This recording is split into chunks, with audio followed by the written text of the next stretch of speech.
Ciao à tutti et bienvenue sur le podcast de Calcio Azzurro pour un épisode consacré au derby de la Madonnina qui s'est joué hier soir et qui a vu le Milan battre l'Inter de buts 1.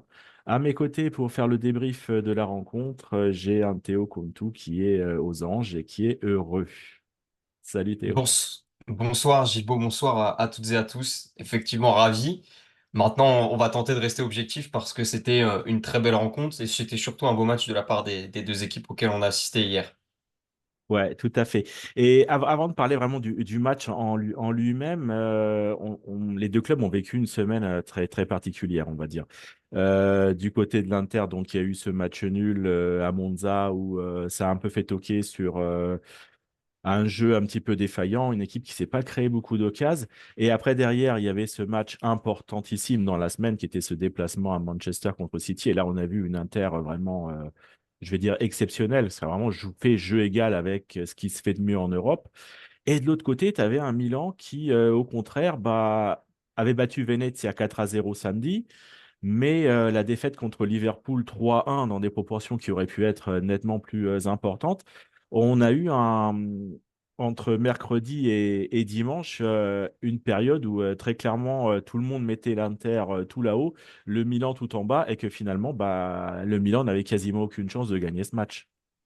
C'est un peu la résultante de même la dynamique actuelle des deux équipes.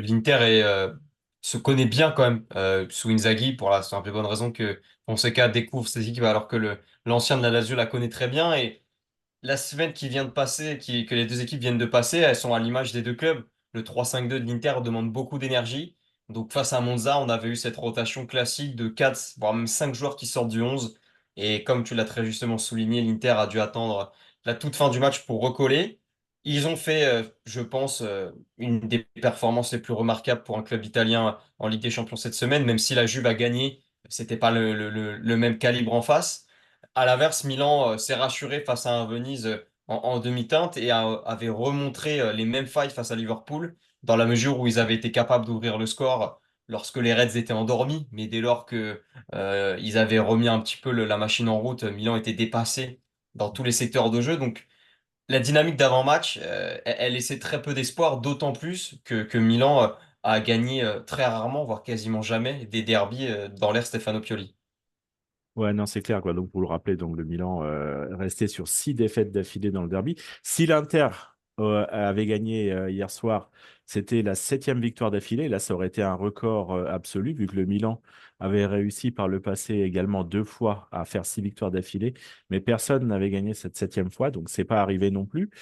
Et du coup, on va dire, on parlera des joueurs un petit peu après, mais très clairement, moi j'ai eu l'impression que Fonseca, il a vraiment fait un all-in. Il s'est dit, je perds ma place si je perds ce derby, et quitte à aller chercher peut-être une victoire, autant tout changer, chambouler et faire quelque chose de complètement différent, d'où cette formation en 4-4-2 qui s'est transformée en 4-2-4 par instant pendant la rencontre.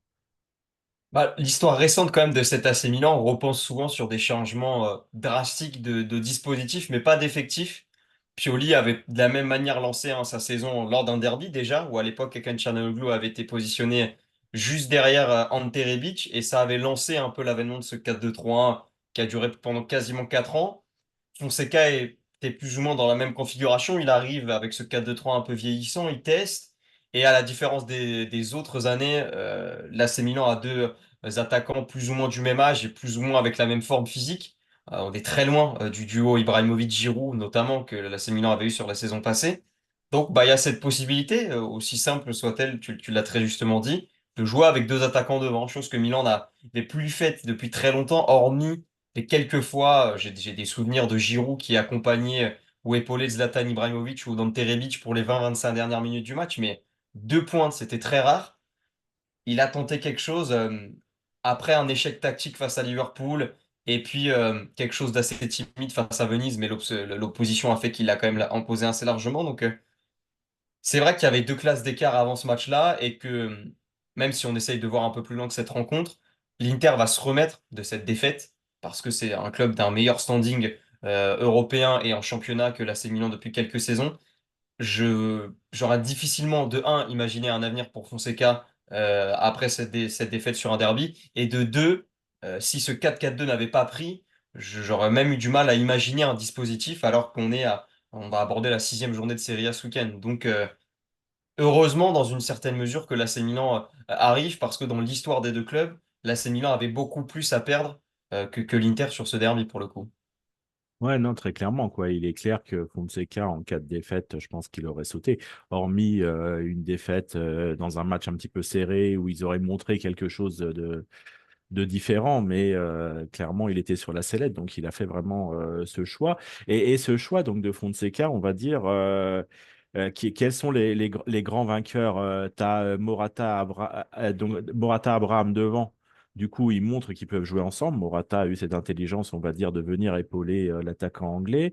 Tu as un Reinders qui, je trouve, s'est vraiment imposé, même si on aurait pu douter un petit peu de sa capacité à pouvoir jouer à deux plutôt qu'à trois.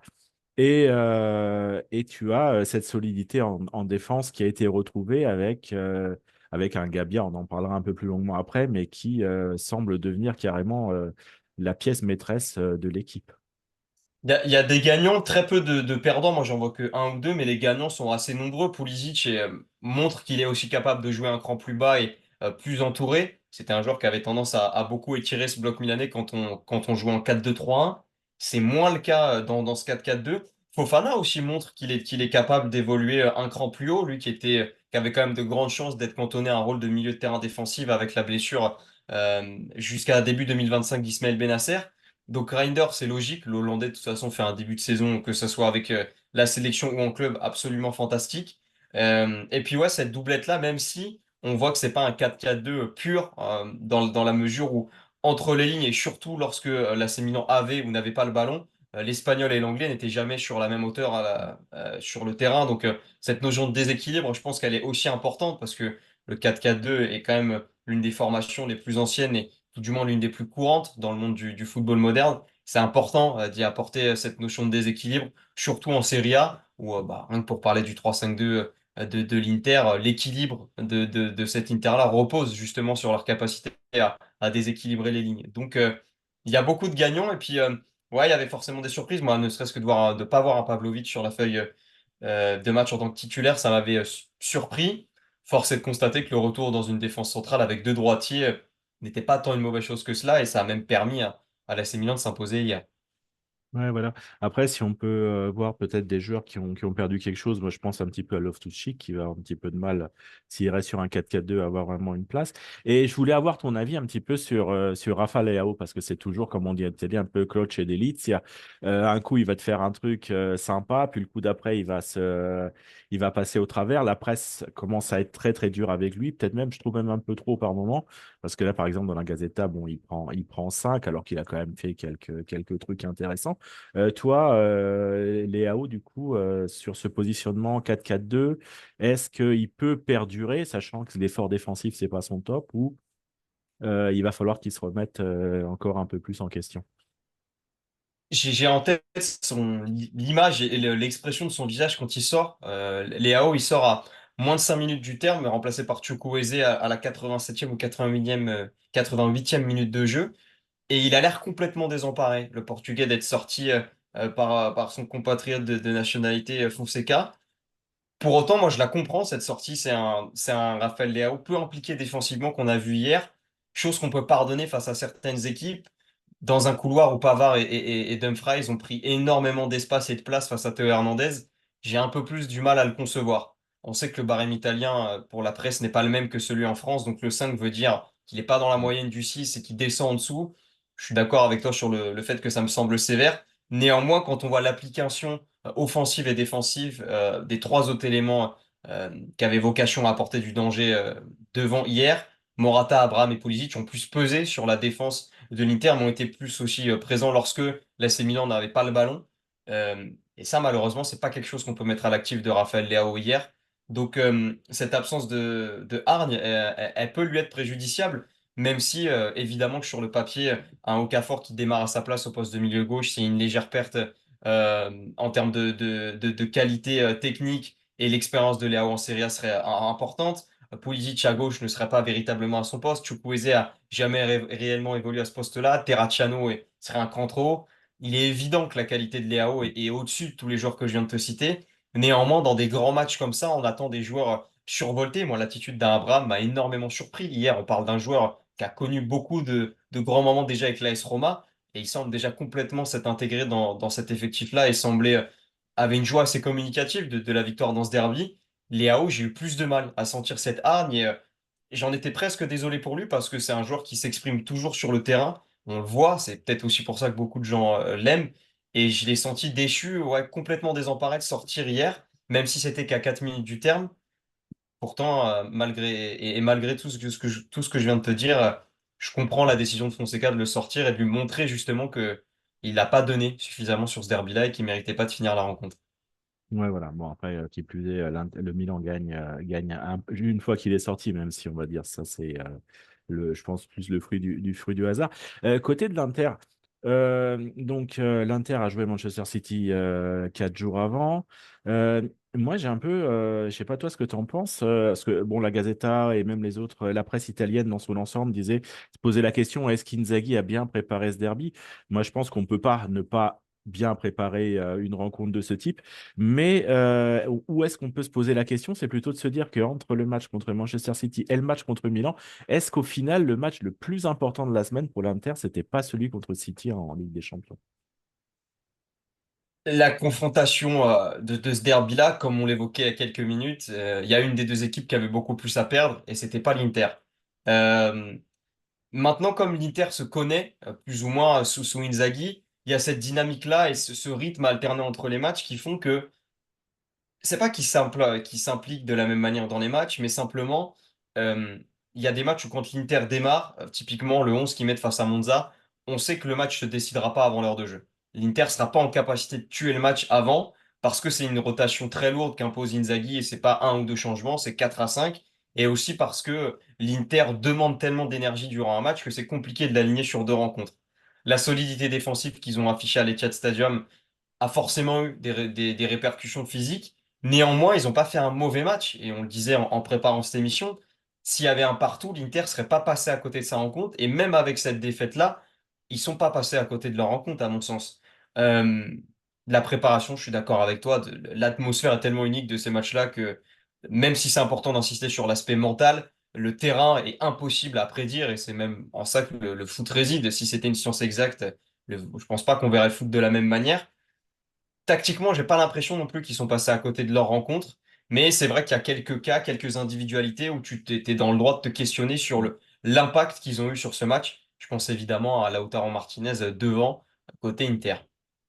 Ouais, voilà, tu as Lautaro devant, et puis tu as aussi un petit peu au milieu de terrain où c'est un petit peu. Je pense à un Mkhitaryan qui est pas vraiment au niveau de la saison passée. Çalhanoğlu, bizarrement, bah, il est passé à côté de son match. Alors qu'en plus, il avait un petit peu piqué sur les réseaux sociaux quelques heures avant la rencontre, où il avait mis une photo, les deux étoiles d'un côté, une étoile de l'autre. Donc bon, à ce jeu-là, il a un petit peu Il perdu. l'entretient, ouais, cette rivalité maintenant. Et voilà, il l'entretient, mais bon, là, du coup, là, il a perdu et c'est un petit peu dur. C'est vrai qu'il y a donc cette fatigue physique et puis il y a eu la fatigue un petit peu mentale, on va dire, des deux matchs. Je pense que ça a un petit peu joué. Maintenant, est-ce qu'on peut se poser la question, même si on ne parle pas de la préparation du match, mais est-ce que le fait que, parce que les joueurs, l'entraîneur, tout ça, bah, la presse, ils la lisent, hein, qu'on veuille ou non, ils la lisent. Est-ce que ce fait que pendant les matchs entre la Ligue des Champions et le derby, que la presse a commencé à dire, bah voilà, l'Inter, c'est deux, trois crans au-dessus du Milan.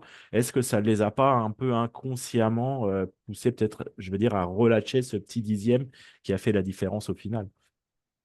Je ne sais pas si ça a eu un impact. Maintenant, c'était une presse qui disait vrai. Le souvenir que gardent les supporters interistes et milanistes de ces derbys-là, c'était deux classes d'écart. L'attaque, Thuram met un but absolument merveilleux la saison dernière face à cet AC Milan-là. Lautaro Martinez a toujours terrassé les défenses de la même manière que Mauro Icardi s'amusait face à la défense milanaise. Mkhitaryan avait été décisif en Ligue des Champions. C'est une équipe qui, sur des individualités, mais surtout sur des performances, a toujours su prendre le dessus sur l'AC Milan. Et en témoignent même ces 6 victoires de suite. Les Nerazzurri étaient en confiance avant. la dynamique du match a été différente. Je pense que l'ouverture du score très tôt de Pulisic dans un Giuseppe Meazza qui recevait, où donc la courbe sud était isolée du reste de tout ce stade qui était pour l'Inter, a dû changer quelque chose, mais c'est surtout oui, des performances individuelles qui font flancher un manque de réalisme auquel on n'était pas forcément habitué côté Inter dans ces derbys-là. Et puis même, Simone Inzaghi n'a pas forcément cherché à solutionner ce manque d'efficacité devant, puisque hier, il remplace quatre milieux de terrain sur 5. Di Marco a joué tout le match, mais c'est le seul. Tous les autres ont été remplacés. Et puis il y a Bastoni qui a soufflé en fin de rencontre, mais Thuram et Lautaro Martinez ont été, entre guillemets, face à leurs responsabilités toute la rencontre. Et ni l'un ni l'autre n'aura su à un moment donné peser sur la défense milanaise. Et c'est en ça aussi qu'on peut expliquer la défaite côté interiste. Ouais, non, non, tout à fait. C'est vrai que c'est assez rare, on va dire, que qu'Inzaghi, je ne sais même pas s'il l'a déjà fait d'ailleurs, de sortir ces trois milieux de terrain titulaires. Donc, voilà, les attaquants de l'Inter, bah, ils ont rebondi sur une défense de Milan qui a tenu le choc. Et on va dire, s'il y a un joueur emblématique de cette rencontre, bah, il n'y en a qu'un, hein, c'est Matteo Gabbia. Pour rappel, voilà, c'est un joueur du club qui après est parti à Villarreal, qui a été rappelé vu le nombre de blessures en janvier dernier. Et là, bah, finalement, c'est quelqu'un qui a toujours fait le job, même la saison passée depuis qu'il est revenu. Et là, on a l'impression vraiment qu'il a pris une autre dimension sur un match aussi important. Il marque le but, mais le but, on va dire finalement, c'est la petite cerise sur le gâteau parce que défensivement, il a quand même fait une presta haut de gamme. Est-ce que maintenant, on peut dire que le Milan a trois titulaires, Gabbia, Tomori et Pavlovic pour deux places? Bah, 3 pour 2, ça c'est sûr. Et puis la dimension de Gabia, que ce soit sur le terrain ou à la salle, elle est flagrante. C'est un joueur qui a doublé sa taille d'épaule entre la saison dernière et cette saison-là. Donc on la voit tout de suite, sa transformation. Il est revenu, comme tu l'as dit, dans un contexte où on n'attendait pas grand-chose de lui. Il avait été envoyé à Villarreal et je pense que s'il était resté à Villarreal, il serait rentré dans cette longue liste des joueurs italiens formés à l'AC Milan qui n'auront pas su s'imposer puisqu'il était sur 6 7 mois satisfaisant avec l'AC Milan, mais pas transcendant. Depuis ce retour, il a énormément gagné en sérénité, pris en grade et confirmé son statut dans cette défense milanaise-là. Avec le départ de Kalulu, avec la quasi-retraite de Simon Kjær, il se retrouve dans une configuration où, malgré les bons débuts de saison de Pavlovic, il a réussi à reprendre une place importante. Je pense que ce but-là va évidemment marquer un tournant dans ce début de saison. Et j'étais même le premier surpris de ne pas avoir Pavlovic, tant cette volonté d'avoir un central droitier et un autre gaucher semblait être l'un des fondamentaux de Fonseca derrière. Très bonne surprise. On ne peut pas le qualifier autrement. Gabia confirme qu'il est toujours aussi capable d'être titulaire que la saison passée. Et ça peut que être une bonne nouvelle pour l'AC Milan parce que trop de matchs la saison dernière ont vu un Alessandro Florenzi jouer dans l'axe. Et Théo Hernandez avait eu toutes les louanges de la presse italienne lorsqu'il avait évolué en centrale, lorsque le club rossonero avait été aussi face à une pluie de blessés. Peut-être que 3 pour 2, c'est un luxe que peu de clubs peuvent se permettre. Si l'AC Milan peut continuer de l'avoir, je pense que ça ravira tout le monde. D'autant que, comme l'Inter, les matchs tous les 3 jours vont s'enchaîner au moins jusqu'à janvier pour les deux clubs de Milan, en fonction du classement dans lequel ils vont finir dans cette Ligue des Champions nouvelle édition. Ouais, non, non, c'est ça, quoi. Et c'est vrai que Gabbia donc, prend vraiment du grade. Et en plus, on va dire, on va pas. On va quand même avoir un peu de plaisir, même si on n'est pas supporter du Milan, quand on aime la nationale. Et finalement, c'était le Aussi, hein. seul joueur italien qui était sur le terrain côté Milan. Et Spalletti était en tribune. Donc, il a très certainement vu aussi Peut-être.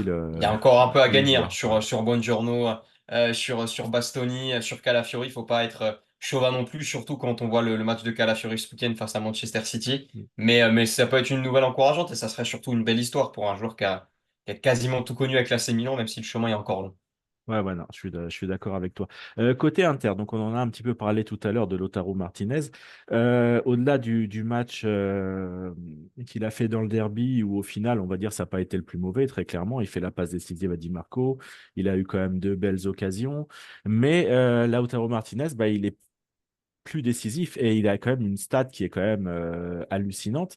Depuis début mars, il a marqué qu'un seul et unique but avec l'Inter, c'était dans un 5-0 contre Frosinone et en fin de saison dernière. Donc, est-ce que toi, cette situation de Lautaro Martinez, est-ce qu'elle te surprend? Est-ce que, il va reprendre du poil de la bête ou est-ce que on est en train de peut-être de parler d'un cas Martinez à l'Inter? C'est particulier à analyser la situation d'un Lautaro. Il a démarré doucement mais sûrement à l'Inter avant de devenir un leader absolu. C'est un capitaine et un joueur d'expérience aujourd'hui à l'Inter. Moi, j'avais quand même cette tendance à penser qu'il allait franchir un cap avec l'Inter cette saison, notamment parce que il a eu une importance un peu plus prépondérante avec l'Argentine cet été. Ça n'a pas été le cas, finalement. Il n'est pas revenu en étant transcendant. Il a même pas démarré les premiers matchs de la saison. À l'inverse, Thuram en a déjà planté 4. Et hier, on a quand même cette habitude à l'Inter de, surtout dans le dispositif d'Inzaghi et même de Conte avant, avoir un attaquant qui porte l'autre et ce duo qui est complémentaire. Sur le début de saison, c'est clairement Marcus Thuram qui porte Lautaro Martinez et c'est la première fois que c'était le cas. Avant, c'était l'inverse. Et là, aucun des deux ne se sont portés. Ils sont tombés tous les deux sur le terrain. Là où Lautaro Martinez profite d'une erreur défensive assez flagrante d'Emerson qui est attiré par le ballon au lieu de garder son marquage et c'est ce qui permet à Di Marco de pouvoir croiser sa frappe sans vis-à-vis face à lui. Pour autant, je pense pas qu'on puisse encore parler de cas Lautaro Martinez parce que il a toujours la confiance du coach et ça, je pense que c'est aussi important. La gestion récente du vestiaire de l'Inter avec les cas Nengolan, Handanovic ou même Icardi montre que il y a souvent des virages en 180 degrés qui sont irrémédiables pour un joueur à l'Inter. Ils sont plus amenés tout simplement à continuer dans l'effectif quand l'entraîneur en décide. Ça m'étonnerait que ça soit le cas avec Simone Inzaghi. À part la confiance et l'aspect mental, il n'y a pas grand-chose d'autre à attendre. C'est un travail de l'ombre, c'est un travail qui se verra pas évidemment sur un terrain, mais je pense qu'il doit commencer à en prendre conscience. On le voit peut-être moins et il est peut-être un peu invisibilisé parce que Thuram plante, mais c'est sûr que si cette année civile se boucle avec comme seul but à domicile à l'extérieur en Serie A un but en mars, donc la saison passée, on pourra commencer à parler de problème. Maintenant, la dynamique des matchs est telle et l'enchaînement aussi est tel que pour moi c'est trop tôt de parler d'un problème là Lautaro Martinez, surtout avec le statut que ce joueur a conquis à l'Inter. Hmm. Non, non, je suis d'accord. Mais enfin, c'est vraiment l'idée ouais, de se dire, voilà, comment qu'on. Maintenant, il faut voir comment l'Inter peut le récupérer parce que Oui, et leur donner confiance surtout. ça joue tous les 3 jours, donc tu n'as pas trop le temps de parfaire une condition physique qui doit être un petit peu approximative vu qu'il est rentré un petit peu précipitamment avec la blessure de Taremi au mois d'août. Mais bon, c'est un questionnement qu'on peut avoir. Du coup, voilà, avant le match, donc je le répète encore une fois, l'Inter était là-haut, le Milan était tout en bas. Ben, résultat, après le match, les deux équipes ont toutes les deux 8 points. Elles ont inscrit quasiment le même nombre de buts, 11 pour le Milan, 10 pour l'Inter. Et finalement, voilà, on a deux équipes qui sont au même niveau et qui, par rapport à la saison passée, sont quand même en deçà par rapport au passage après 5 journées. L'Inter a 7 points de moins que la saison passée, c'est quand même pas rien. Le Milan en a 4. Pour l'avenir, qu'est-ce que ce derby, à ton avis, il a créé du côté de Milan? C'est le match référence qui lance la saison ou pas encore? Pour l'une des deux équipes, tu l'as très justement souligné, il y a une saison qui démarre et c'est clairement pas pour l'Inter.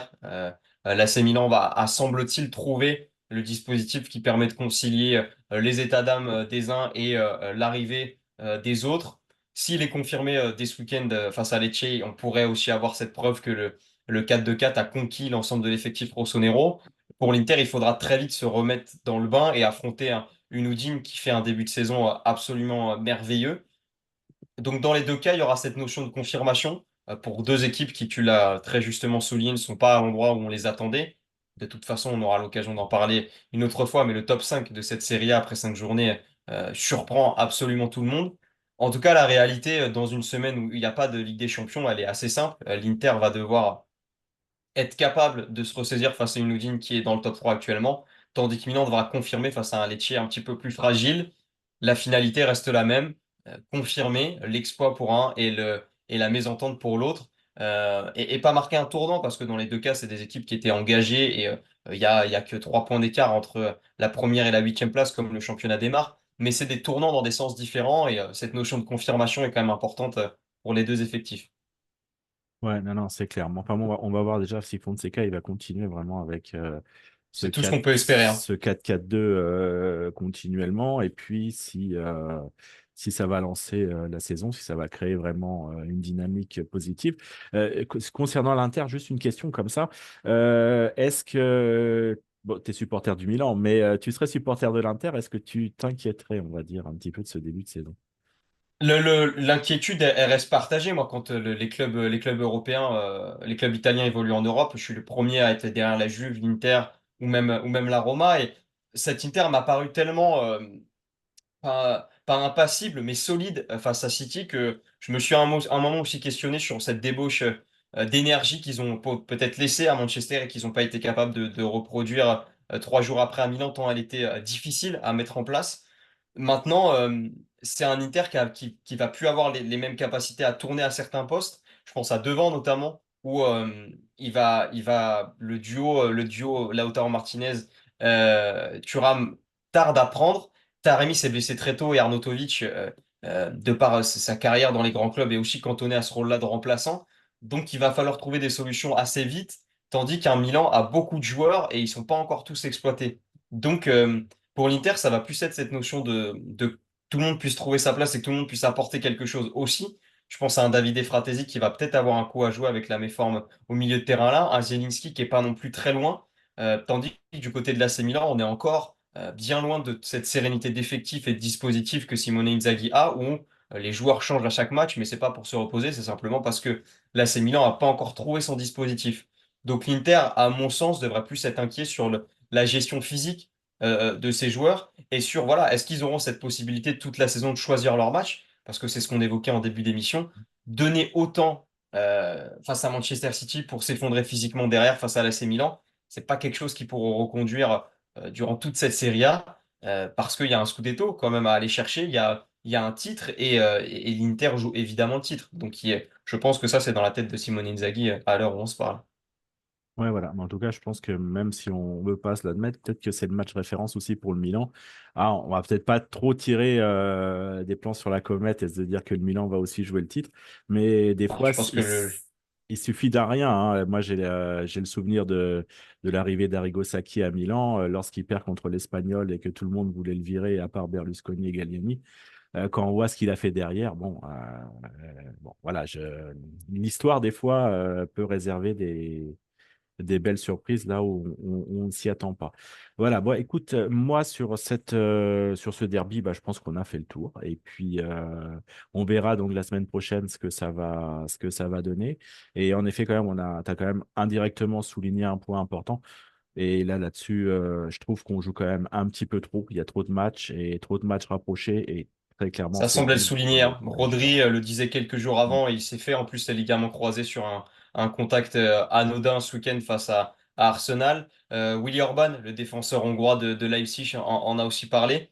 J'espère que cette fronde viendra des joueurs parce qu'elle sera clairement à l'initiative de ça. Et puis, faut pas oublier tout ce que les journalistes et les passionnés de foot avaient tenté de mettre en place autour de ça. Je pense au regretté Didier Roustan qui avait créé ce syndicat de joueurs avec Eric Cantona et Diego Maradona. Moi, j'avais eu la chance qui me raconte les coulisses de cette création-là.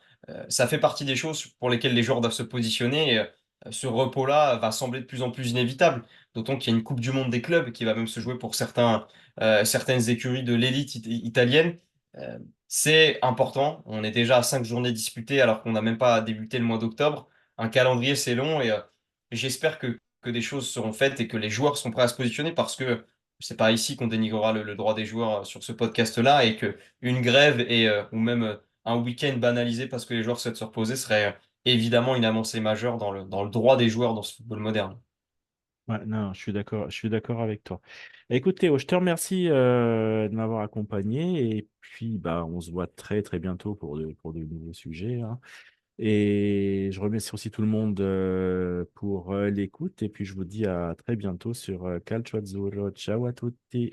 Ciao à tous, prenez soin de vous.